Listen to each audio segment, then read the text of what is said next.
Hi, my name is York, and I actually have a phobia of birds.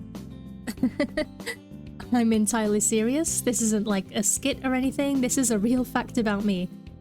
Birds scare me so much that I refuse to walk near a gaggle of dirty town pigeons because their cooing freaks me out and the noise of their wings flapping gives me goosebumps. I don't do well with them at all. Yet despite my crippling ornithophobia, I am one of those people that have played and enjoyed Hatoful Boyfriend, a dating sim where all of the love interests are sentient birds. Yes, you heard that right. An Otome game about birds, and one that was surprisingly well received. And today we're going to explore why. I know, Hatoful Boyfriend mentioned in 2025. I'm sure some of you just got whiplash. So I guess spoilers ahead for a game that's been out for 14 years now. I've completed all of the endings and the secret route as well, complete with terrible voice acting by yours truly on my channel if you're interested. I'll still try not to give too much away though, as it really is something that you should experience for yourself. So, what exactly is Hatoful Boyfriend? If you're fairly new to the dating sim genre or have been living under a rock, Hatoful Boyfriend has been around since 2011, developed by Otome, and what started off as an April Fool's joke made in half a day and her first project, soon became a cult classic within the dating sim genre. The title is a cute pun of the Japanese word hato, meaning pigeon or dove, and the English word heartful. Hatoful Boyfriend takes place in an elite school in Japan called St. Pigeonations Institute, where all of the students and faculty are a variety of different birds, and we, the player, play as the only human in attendance. But it's not just the school that has these intelligent birds. It actually takes place in an alternate reality in the year 2188, where birds have taken over the roles of humans entirely. The birds are sentient, able to speak, read, write, have hobbies and interests, work jobs, and above all, express romantic interest in the protagonist. In total, there are 8 romantic interests in the game. 6 of them are fellow students, Ryota, Sakuya, Yuya, Nageki, Oko-san, and Angel, and the remaining 2 are school faculty, your homeroom teacher, Nanaki, and the school doctor, Shu. The game also features a few side characters if you know where to look for them, so this game is just a goofy little slice of life dating sim with a weird bird theme. Or is it? What is the reason that this stupid game got so much attention and praise?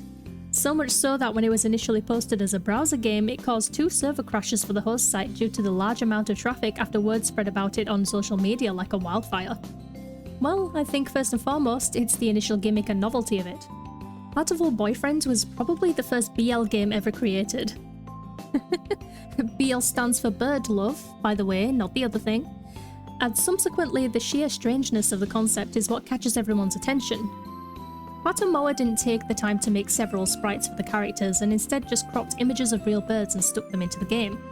Though when you first meet the romantic interests, you do see what they would have looked like had they been human.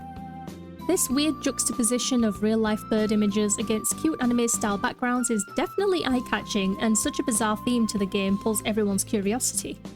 It's definitely one of those games where you hear about it and think, this person is fucking with me, like that's not a real game. And then you find out that it actually is.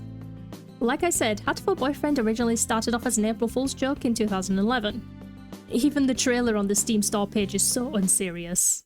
Okay, just getting set up here to stream some Hatoful Boyfriend, a game where you find love at a school for birds. Man, I can't believe this game exists. Ah! You got any of that new seed yet? I'm starving! Sakuya's being a real whiny bitch here, so, I'm gonna side with Oko-san on this one. So that's what pulls people into trying the game out for themselves, but what keeps people invested enough to keep playing? To that I say, it's a goofy fun time. The game is full of stupid bird puns and is a purposeful parody of the Otome genre, taking everything we expect from games like this and either taking it to the extreme or completely subverting our expectations with its characters and tropes. For example, the school setting is familiar and very common with Otome games. In this game you can choose classes to take to increase your stats, and the school has all of the familiar things: exams, an infirmary, a library, and festivals.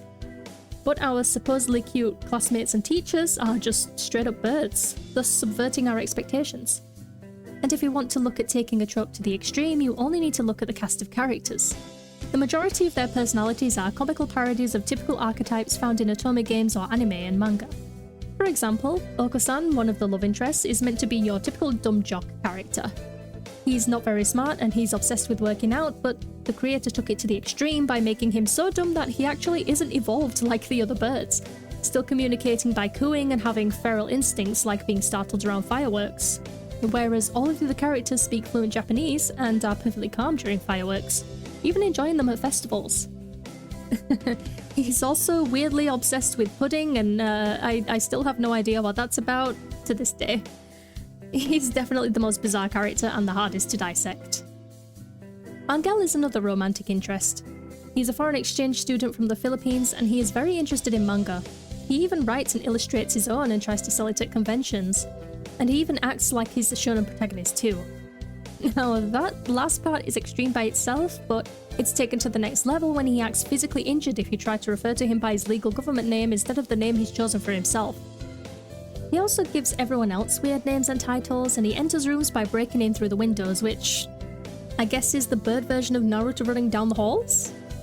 And in fact, he's so deep in his delusions that he emits special pheromones that makes others around him hallucinate and believe whatever he's imagining as well. All of these characters have very strong personalities or quirks about them. Ryota is our childhood best friend who gets sick often and works like 20 different jobs, often involving him cross-dressing in some way. Nanaki, our homeroom teacher, is a narcoleptic and constantly falls asleep, even to the point of endangering himself, as at one point he claims that he fell asleep in bleach. And Shu, the school doctor, is creepy as hell with many rumours about him killing off the students circulating around the school. He's my favourite.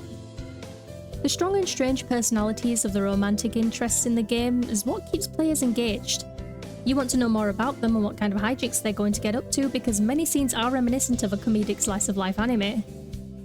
And not to mention, it's really hard to get bored when, just as you're getting used to the game, it throws an absolute curveball at you. Oh damn. Smash. Damn. Unashamedly smash.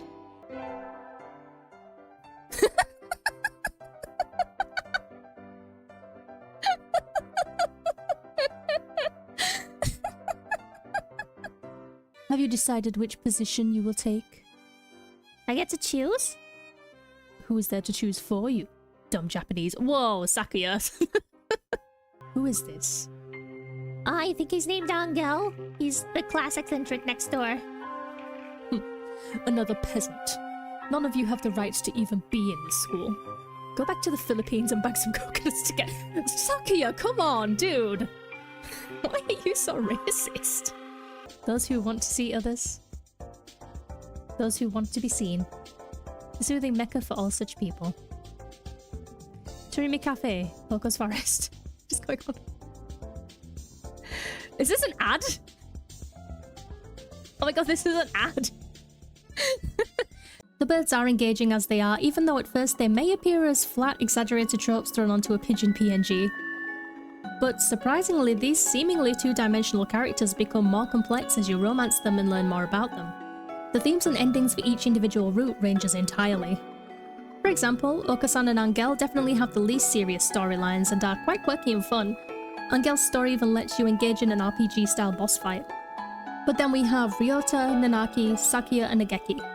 Their stories and endings are so much more heartfelt and emotional, a true reflection of how the Otome genre can be. They feature themes of familial issues, identity, lost relationships, and even death. It actually makes you forget somewhere along the line that these are birds and you start to see them as humans despite looking directly at a bird on your screen. And finally, we have Shu and Yuya. Their roots are actually connected. Their stories provide an air of mystery and danger that hint at something far bigger and far darker than Saint Pigeonations. A complete 180 to the cutesy school life we've been living up until the branching of the roots. And if we complete all of the endings for each character, we are rewarded by being allowed to see the underlying darkness the game has to offer in the secret route known as Bad Boy Love or Hurtful Boyfriend. And this is what elevates the game from being a weird dating sim to highly praised cult classic. So I'm sure everyone remembers back in 2017 when Doki Doki Literature Club had the gaming world in an absolute chokehold for what it did. The complete flip the game took from being a sweet dating sim to a horror game put its audience in a tailspin. Well, what if I told you that Hatoful Boyfriend actually did it first? Definitely not on the same magnitude as Doki Doki, where the game becomes a complete psychological horror to shock the player and bring them great amounts of discomfort with the eerie visuals, force glitches, and fourth wall breaking. But Hatoful Boyfriend's tone does indeed shift to something much, much darker than we had seen from the game up until now. Although the bad ending and Yuya and Shu's roots were a peek into what else the game had in store for us. Shu's ending even features something similar to Doki Doki, where the player is posed a question and forced to choose just one answer, being given no other options, and it's very unsettling to experience if you don't see it coming. So then, what's Hurtful Boyfriend all about? The route starts when you begin a new save and you are given the option to fulfill an old promise. From there, the game runs as normal until we see a new scene where we notice that Ryota isn't in class and ask the teacher where he is. Nanaki tells us that he went to the infirmary and we go after him, and the day ends there. The next morning, we actually see things from the point of view of Ryota, which is something that the game has never done until now. Ryota goes to school as normal, but MC doesn't show up in the morning. After the first few periods, Nanaki asks Ryota to go to the staff room and pick up a box with some handouts for the class. And when he retrieves it and brings it back to the class, Nanaki asks Ryota if he's cut his wing because the box has blood on it. Confused, when Ryota confirms that his wing is perfectly fine, they open the box and reveal that inside is the severed head of MC. Upon the discovery of her body, cut up and distributed between the classes, the school is suddenly on lockdown from the outside world under a large sealed dome. And from there, the story becomes an unsettling murder mystery as Ryota tries to find out who killed MC and why.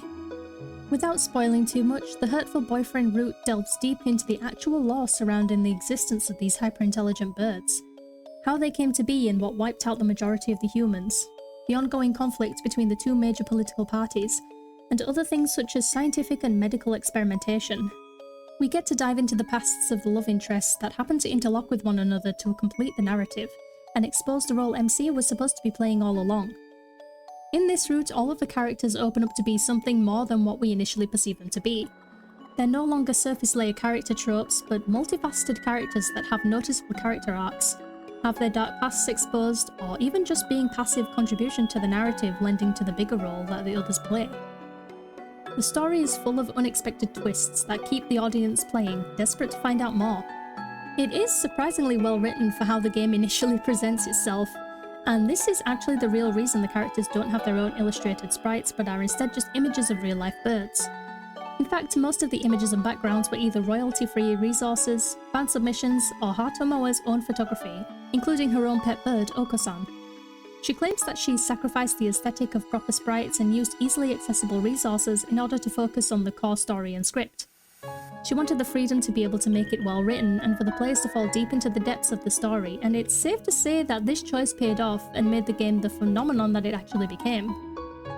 The story in the Hurtful Boyfriend route is creepy, tense, but also really emotional and touching, and far supersedes anyone's expectations of what this game actually is. Most of the positive reviews reiterate that they bought it for a fun little joke, but ended up being emotional and being attached to these birds and their stories by the end of it all. I think what we can take away from the success of Hatoful Boyfriend is that audiences simply enjoy being tricked. I don't mean that in a scammy way, of course, but in a way where you form an initial impression of the game and are lulled into a false sense of security, and then are suddenly surprised when the whole thing is turned upside down and is far more than you ever anticipated. This game also shows that it isn't always pretty visuals or mechanics that make a great game, but the passion and drive to tell a compelling story and create a world that players can sink into. Otome not only put passion and dedication into the writing of the story, but also put in some effort outside of the game as well. At one point, the game talks about a famous blogger from London and the world's first intelligent bird named Brian Pigeon, and prompts you to actually search his name on Google. If you do, you can find an entire blog written by Brian Pigeon himself, as well as a Twitter/X account and a Facebook profile. I don't see many other dating sims doing this kind of thing. And the blog and other social media were only dropped in 2018, years after the game had been released. A lot of Otome games these days are visually stunning, with beautifully drawn CGs and amazing character design, but the characters are dull, and the stories are uninteresting, repetitive, or redundant, and honestly I could probably make a whole video on that topic. Hatoful Boyfriend also feels like it may fall into that category at first, with the novelty wearing off for some players. But if you're willing to invest the time into playing the game, you're rewarded with a hidden gem of a story that makes this game so well beloved. The overwhelming success of Hatoful Boyfriend has spawned a sequel called Holiday Star, which is just as well written. It features new stories that take place in a reality where the events of Hurtful Boyfriend or Bad Boy Love never happens. It also gives us the chance to date the characters in their human forms, as well as giving us a bonus feature of Ryota doing a school radio show and interviewing the other characters with questions posed by the players.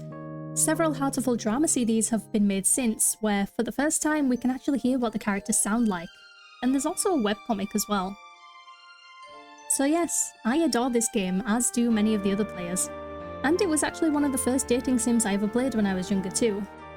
It's cute, it's silly, but overall it's an absolute rollercoaster of emotions where, in my opinion, the writing is a lot better than some of the AAA dating sims. It's definitely one for the history books when it comes to dating sim genre, whether you enjoy it or not. So what do you think of Hatoful Boyfriend? Let me know if you've played it or watched a playthrough of it and what your experience was like, because quite frankly, I was one of those people that cried over birds when I was younger. If you've watched this video all the way, thank you so much as always, and I'll see you in whatever I make next.